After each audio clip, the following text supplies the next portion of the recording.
Lionel মেসির corner কিকে চিলিকে হারিয়ে Copa আমেরিকার কোয়ার্টার ফাইনালে ওঠার পথ সুগম করল আর্জেন্টিনা। মঙ্গলবার 25 জুন রাতে নিউ জার্সির ইস্ট রুথারফোর্ডে অবস্থিত মেট লাইফের বিশাল স্টেডিয়ামে ৮১,১০৬ জন দর্শকের গগনবিদারী স্লোগে খেলার ৮৮ মিনিটে বিজয়সূচক কর্নার কিক করেছিলেন লিওনেল মেসি। সেই কিকের 100% সদ্ব্যবহার করেন লাউতারো মার্টিনেজ, অর্থাৎ মেসির বলটি পেয়েই তিনি জালে ঢুকিয়ে দেন। নেচে উঠে পুরো স্টেডিয়াম, আর এই গোলেই ১-০ গোলের জয় পায় আর্জেন্টিনা।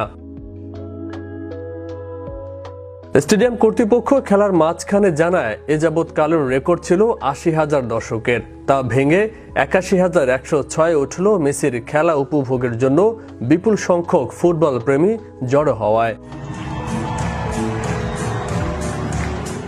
শুরু থেকে শেষ পর্যন্ত পুরো খেলার প্রাণ না হলেও গ্যালারির উদ্দীপনা শক্তি ছিলেন মেসি।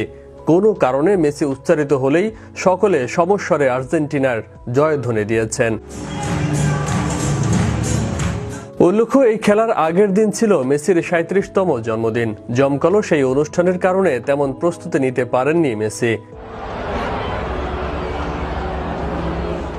ডান কুঁচকিতে আঘাতপ্রাপ্ত মেসিকে খেলার ২৫ মিনিট চলাকালেও মাঠের পাশে এক কোচ কর্তৃক তার কুঁচকিতে মালিশ করতে দেখা গেছে এবং এর ১০ মিনিট পর আবারও আঘাতপ্রাপ্ত হয়েছিলেন মেসি।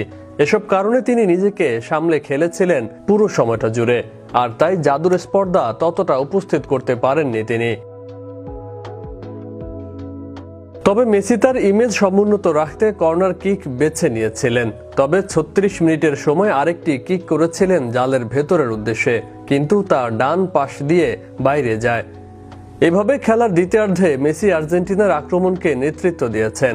খেলার গতি প্রগতি দেখে অনেকে মনে করেছিলেন যে গোলশূন্য ড্র হতে পারে, যেমনটি ২০১৫ এবং ২০১৬ সালের কোপা আমেরিকা ফাইনালে চিলির সাথে আর্জেন্টিনার ঘটেছিল। উল্লেখ্য, পুরো খেলায় চিলির পক্ষ থেকে আর্জেন্টিনার জালে মাত্র ৩টি শট করা হয়েছিল। আর্জেন্টিনাও কয়েকবার বল চাপিয়েছিল, কিন্তু শেষ রক্ষা হয়নি। স্টেডিয়ামের গ্যালারিতে যথারীতি বাংলাদেশের পতাকাও দেখা গেছে সমর্থকদের হাতে। অনেক প্রবাসীকে মেসির ১০ নম্বরের জার্সি পরিহিত অবস্থায়ও দেখা গেছে।